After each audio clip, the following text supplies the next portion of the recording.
like every apartment. I mean, I have furniture that I've had since the beginning. There's stuff I own that I've just had the whole time. I also, though, used to sleep on a futon for a very long time, for too long. Too long did I sleep on a futon.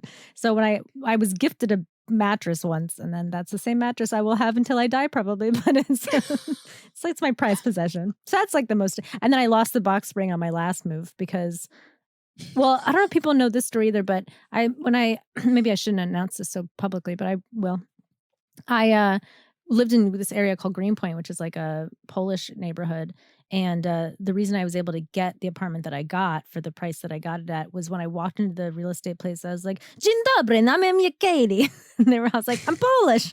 And they were like, "Oh, you're Polish?" I was like, "I'm Polish." And then they're like, "Great, here's your apartment." I was like, "Amazing." So like, I basically was able to get this place. But the caveat to that was that I basically lived in the attic of this old Polish lady's house that was strangely built, very strangely built. And I couldn't get my box spring up the stairs. That's such a New York thing too, to be like, well, we're going to throw the box spring away now. That's it. Yeah. So I haven't had a box spring in years. That was a crazy apartment because it was really cool, but it was so tiny. But then you had this huge deck. Yeah. And it didn't have a kitchen. It had a refrigerator. A hot plate. It had a refrigerator. I bought a hot plate and I had a toaster oven. And I used to joke, and it's true, I could make any meal for you, but only small. like I could totally bake like a Cornish game hen for Thanksgiving, but I could only make one. And then, that would be it. And I only had one sink, which was the bathroom sink, which was a tiny little sink. And like trying to wash pots, like I'd have to wash things in the shower. It was awful. That was awful. Oh. But I called it my little treehouse. It felt like a treehouse. And then what happened to the treehouse? Oh, it was totally infected with mold, and it tried to kill me. That's what I get for trying to pretend to be Polish, I guess. Don't pretend like you're something you're not, you guys. That's the moral of the story. Just be yourself. Oh, well, in this apartment, the day that my boyfriend moved out, ex-boyfriend, long time ex-boyfriend. He's now married with a child. It's wonderful. Yep. But the day he moved out, I'm so sad, but also excited about the future, but so sad. And my first night alone in the apartment, I know I have a new roommate coming in a couple weeks, but I had my time to just like spend in this place. I get in bed and I'm crying, and all of a sudden I hear 2 raccoons in my wall fucking. You're like, rubbing it in, guys. I'm just rubbing it in that somebody's having sex. But it sounded like Satan was coming out of my wall. The screeching, the clawing, the howling. I mean, it scared the shit out of me. And Olive, poor little baby, Olive was freaking out too. And then we could see that, through the window, like the raccoons were clearly raccoons. And then because I had that trellis that was out, and that's how they would cross. And then there was a hole in the front of the building that they would burrow into, and they had babies. I heard the full family. And then one day I came home and the trellis had fallen 5 floors and smashed into the street, and there was police tape. And I was like, what about the raccoon family? They're fine. They're in there. But luckily, truthfully, the raccoons had gone out for lunch or something. I don't know for what, lunch. but they weren't. They went to Applebee's. They're fine. They went to But, also though, just as a little callback, isn't that the trellis you thought about walking across to try to break into your apartment? Yep. You would have just fallen to I your would have doom. died. But Jesus loves the horrors. He doesn't let anything bad happen. He won't let anything bad happen to you, Marie. Oh, God. Yeah. So. That's crazy. Well, I remember, I've always been jealous of your apartment. Because it's like, here's another thing you don't get in New York all the time. Just a square room. Just a room that's not a weird shape. And your apartment is just full of normal shaped rooms, which is just so appealing to me. I was very jealous of that. Yes. Well, this place has been it's been my home. It's been so wonderful to go on tour and then always know that I had my home to come back to. After 11 years of living here, so I've lived here 15 and a half. At year 11, I thought this place was rent stabilized. I come home and there's a note on the door saying that they were going to raise the rent $1,000 a month. That's crazy. which was like, I think illegal. So I was like, no, they can't do that. So I started to try to get, thanks to the Actors Fund, you can call and get a lawyer pro bono. And so they helped me get in touch with somebody about renters' rights. And they were saying that technically they can't do it percentage wise, but they can because it isn't a rent stabilized place. I mean, it was all very confusing, but also they were like, we can proceed and take them to court. I mean, there's so many renters laws here in the city that you will probably win. But I didn't want to go to court. I just didn't want to pay, that much more money a month because I can't afford it. So I said, no, Yeah. I'm not No, going to do thanks. that. Thanks for the offer, but no. Thanks. But then everybody in my building moved out except me on the very top floor. And I just started paying $500 more a month with my roommate's help. And they didn't really say anything. But I had been at work all day and I came home and the full staircase was missing. Oh, yeah. I forgot about this. And I was like, hello. I don't know if it's better if you were in the apartment or not in the apartment for that. I don't know what's worse. But I kid you not, the workers said, just circle back in like 2 hours. We'll have it back up. Jiffy split. That's what you want to hear about the staircase that leads up to my little piece of heaven. Well, and then the other thing they did was that because you wouldn't leave. And so they were renovating all the other apartments. And then didn't they renovate all the floors except the paint just stopped at your floor, Yeah. the carpeting or whatever, even if they redid the stairs, it was then they put the old carpeting back on just to be nope.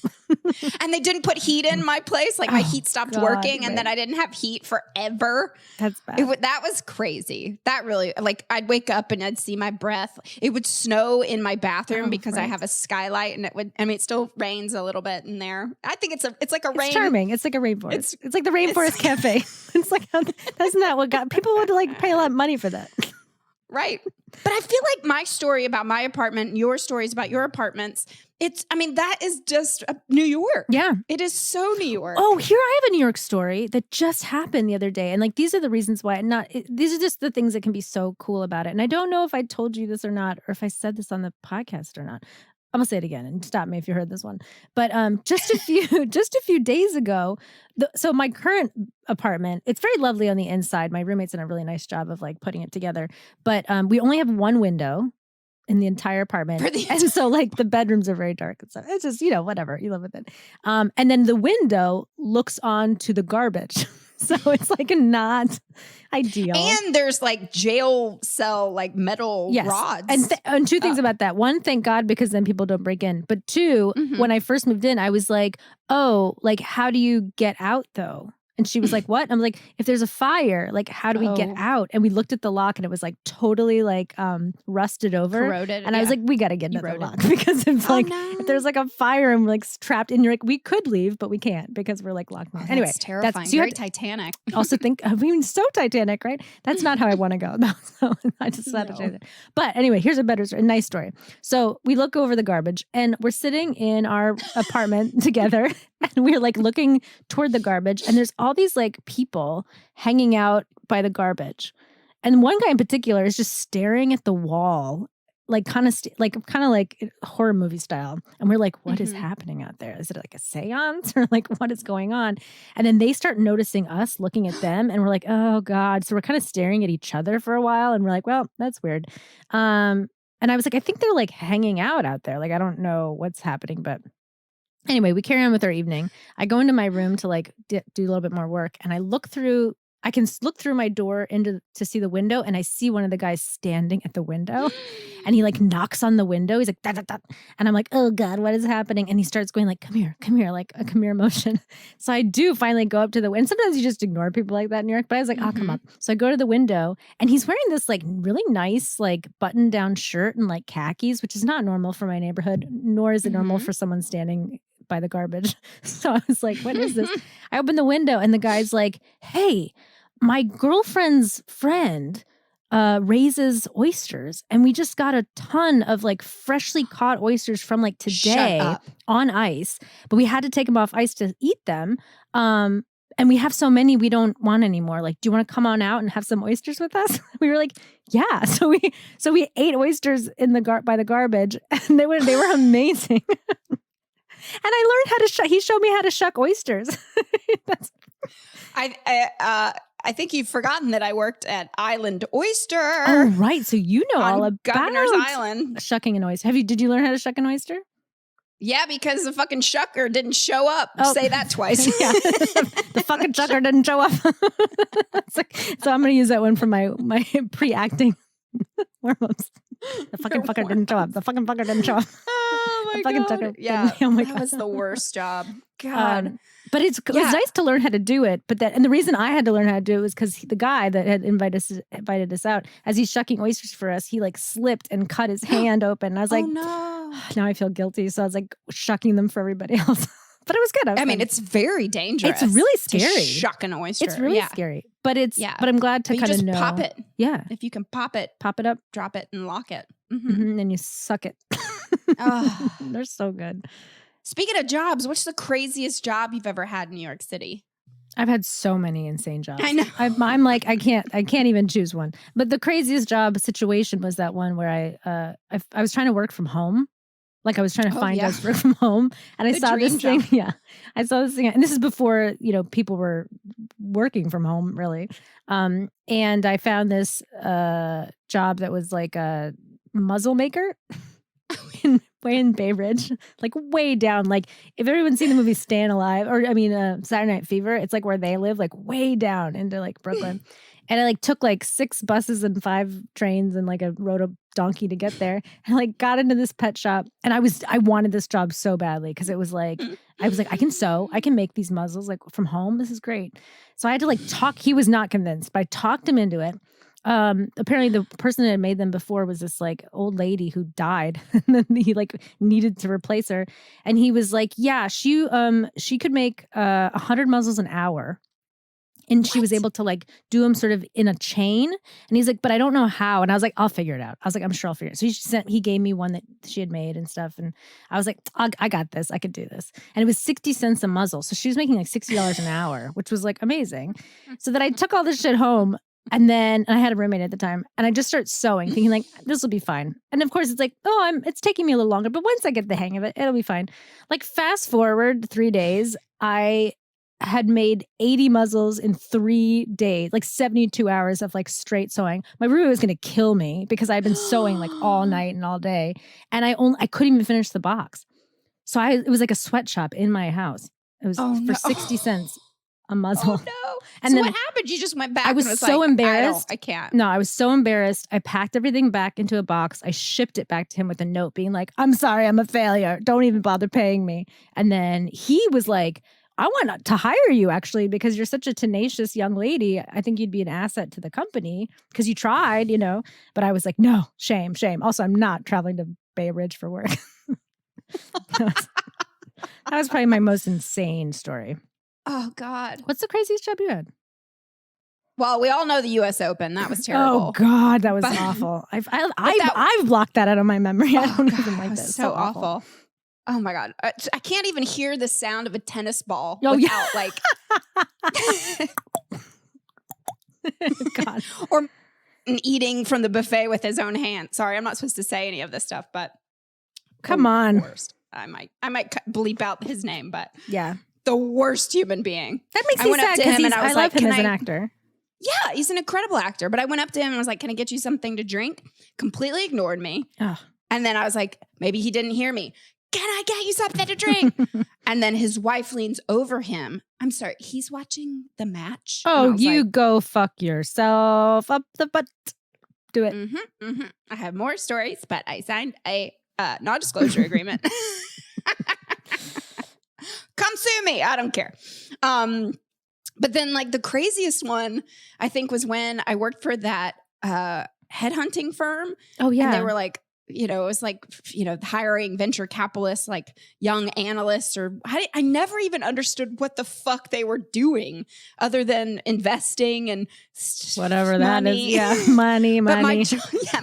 I don't have that. Thank you. Can I have some?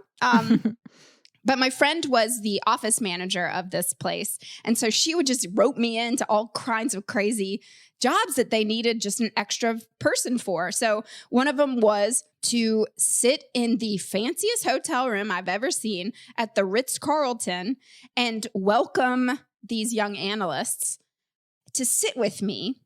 And my job was to relax them. And you were like, yeah. Just like trying to they're like, no. Sandpaper, Yeah, they were like, no, blowjobs. Marie, not like that. You're like, oh, sorry. No, but it seriously was like, I'd offer them a refreshment. And then I would get a phone call, and then I'd answer, and they'd be like, send them up. And so then they'd go to another hotel room for the actual interview.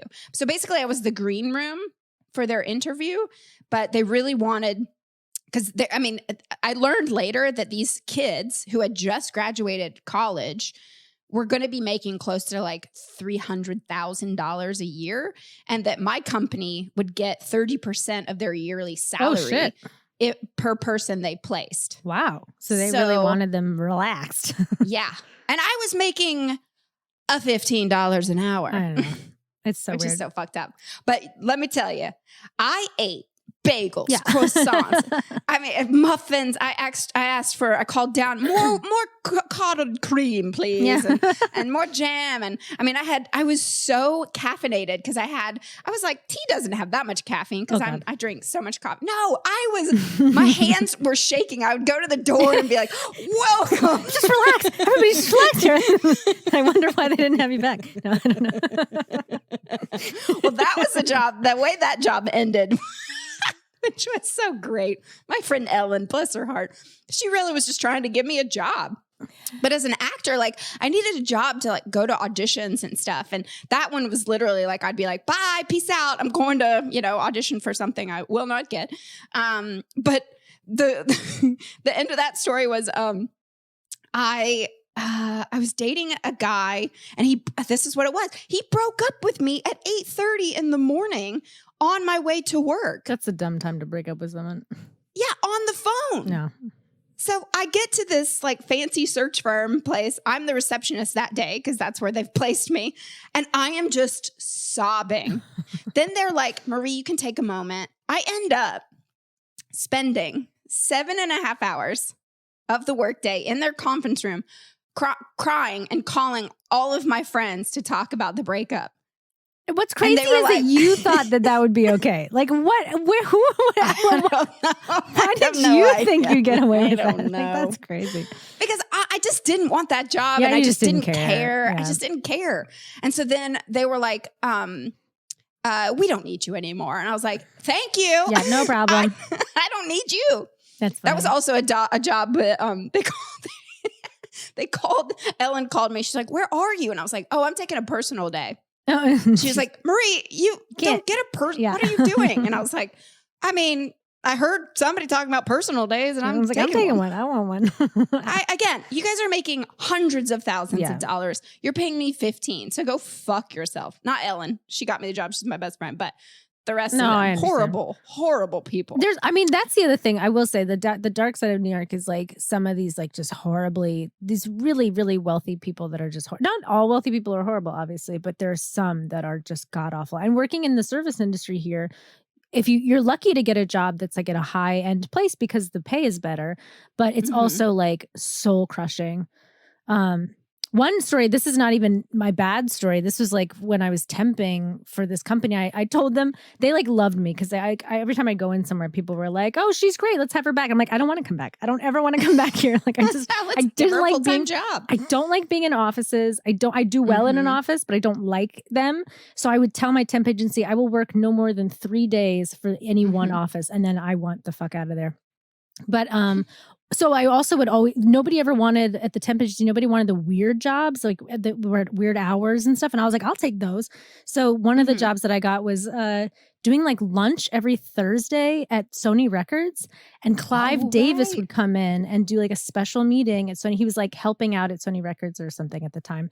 And he would listen to new albums that were coming out the whole way through and then like critique them and say like, this is a flop or this is a hit. But he was his meeting basically. So I would set up all the lunch and like wait for them to have lunch. But then the other part of my job, and I like actually like was, what is the word where they give you, they not a raise, but they bring you to the next higher level in the position. Oh, you got a promotion. Promotion. I was promoted to like the main lunch girl at some point, and that job entailed knowing when Clive Davis needed his grapes. Oh no. But like it wasn't like Clive Davis would be like, I'm ready for my grapes now. It was like the position entailed having to guess when Clive Davis wanted his grapes. So you'd be like, does he look like he needs a grape? Like what? When is it grape time? And they all had to be destemmed and depitted and devined because I guess he just thought that's how they came. So we'd be like pulling them off the vine and stuff. Like if we saw it, like we'd squeeze out the seeds if we saw one in there. And then and you'd be like, one time I went up to him and I was like, I think he's ready for his grapes. And I like came up to him with the grapes and he was like, not yet. And I was like, okay. And I like left. And then I was like, that's now so it's grape fucked time. up. Yeah, just weird shit like that. You're like, what is this? He wasn't like rude, but he wasn't polite. I mean, like to be like, I'm not yet. I'm not ready for grapes yet today. Oh God. Grapes later. Like, okay. Like, I remember this, I'm not going to say his name, but a very, very famous Hollywood director with an award-winning movie that they were showing at the hotel I was working at. He comes up to me. I need to brush my teeth. Okay. And I was like, all right. That sounds like a good thing to do. Okay, My mom that. says do it in the morning and at night, and then maybe floss and, But yeah, he just looked at me like, I need to brush my teeth. As literally like, I have no idea how to respond to this. And kind of didn't. Just like, yeah, I mean, okay. What do you say? What do you need me to do about it? But then like his assistant was like, toothbrush? I'm like, where am I going to get a toothbrush? What are you talking about? You want me to whittle something out of the... But so, no, she wanted me to go to concierge because obviously I was not thinking, duh, of course. We have all these supplies because we are a hotel, but it would take a minute. So but they were like, and now? We need it now. So I had to run upstairs and get a toothbrush, toothpaste, and so I ran back. And then they were like, water. And so I gave them water. He brushed his teeth right there in front of me. And then his assistant goes, bowl. We need a bowl. And I was like, a bowl? What do we need a bowl? I grabbed a bowl off the buffet and he spit into the bowl. And then they gave it to me. And I mean. Like, why am I holding this now? It's so disgusting. Can I sell this on eBay? That makes me gaggy. Isn't that disgusting? Yeah, it sucks. It's just the entitlement. I mean, there's literally a bathroom just like it's 20 feet away, but yeah. And God forbid. I don't know. Yeah. New York. Anyway, I love this town. I love it, but I love it. No, I mean, it's just, it's funny. Jobs are weird like that because there's a lot of money to be made in the city because there are a lot of people with money in this, or there were until they left. But there are these opportunities that you really don't necessarily get other places. But then it's also expensive. I mean, it's always a trade-off, but it's very exciting. Well, I have to say, I just want to like pivot real quick and just say some exciting news for me. And I know you have some exciting news, but so I've been talking about all these service jobs and all these crazy, crazy, stupid jobs. And even last summer, I'm working on Governor's Island. And I had a moment last year of saying, no more of this. You're better than this. You're more talented than this. And so that's when I started taking sound engineering and editing classes at the library. I've learned how to edit on Adobe Audition. And I've just recently got my first producer job, you guys. Yay! And I'm producing, yay! It's a new podcast. Well, it's not a new podcast. It's new for me. It's the 3rd season of The Oldest Profession. And actually, I think in the next couple of weeks, we're going to have the host, Caitlin Bailey, on, hopefully. But it's my first producer job, and I've been really, really excited about it. And I've been working with musicians on getting original music together for it. And so that's what I'm going to be focused on in Nashville. And I'm also editing for the Last Podcast Network for the new show Fraudsters that was trending number 2 in the U.S. So a couple weeks exciting. ago. And it's really well done. And you do a lot of work on it, and it really It's a sounds lot. good. It's a lot, but it's really great. And it's not like the end all be all what I want to be doing with my life. I really want Reformed Horse to like still do arenas. Yeah, we will. But we definitely will, girl. Our third album is going to break records. Totally. So, yes. But for anyone that, has a dream of just changing their life, like I was taking a boat to work last year around this time. And Which now sounds kind of good, but that you mean it in a bad way. in a very bad way. It was awful. Because once you get to work, you can't leave work until it's like a scheduled boat time to go back. But anyway, I'm excited. And New York has given me so many incredible opportunities and connections and things. Yeah. And that's where I met you, and you're still my partner in business and comedy and many more wonderful things to come. Yeah. That's very exciting. Mm-hmm. And I have become a professional tarot reader. That's what I do with my time now.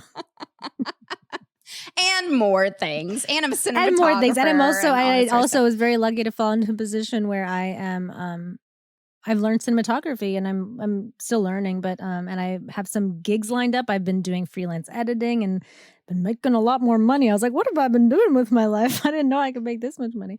So, and you're filming a movie? I'm filming a movie soon. Mm-hmm. I'm going to definitely be posting about that once we get all that up and going. It's called Unsustainable. It's a fun little film. I love that. So some really exciting things happening for both of us. But we're keeping up the pod no matter where we live. Yeah. That's the future. We live in the future. That's where we live. So we can do anything we want. That's right. For sure. Speaking of tarot readings, if you tune in next week, I will be reading Marie's tarot cards, and she doesn't want me to. So this will be interesting. I'm going to make her do it. Oh, God, I'm so nervous. But yes, that'll be a fun little thing for us to do next week. And these are pre-recorded episodes, as you might be able to tell, but it's only because we're both going to be moving these next 2 weeks. Like, it's going to be a lot for both of us, for anyone who's moved before, but also really, really exciting. Yeah. So stay tuned for next week for my tarot reading. All right.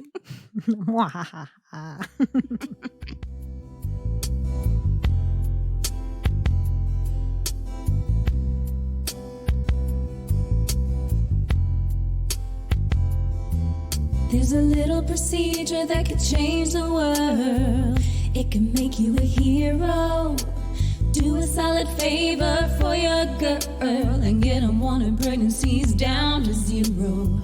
It's got no side effects that are adverse. And don't you know it can even be reversed? Oh, it might increase your pleasure. Look, we're all in this together. It's an option worth talking about. Do it for all of us. It's not dangerous. Vasect to you, vasect to we, vasect to me. Yeah, there's birth control pills and IUDs, but those can make us sick and give us injuries. Ladies can't make babies for a limited time, but you can shoot those babies out until you die. If you're being careless, you can spread your seed. It's time you took more responsibility. Oh, we're not being dramatic. Birth control's been problematic. Oh, we really should be talking about this. Do it for all of us. Time to get generous. Vasect to you, vasect to we, vasect to me. Hey, fellas. I know you probably feel a little bit uncomfortable right now. Well, as they should be. We are talking about a little knife near their goodie bags. Oh, but you don't need to worry, because we're going to walk you through this very simple procedure, step by step. So hang on. So you don't like getting your junk examined? We can relate. But all you gotta do is take that cup and masturbate.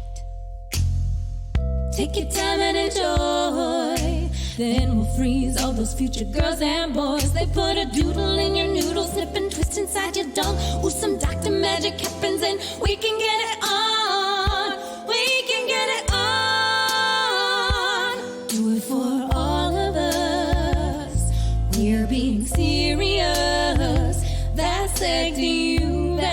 get to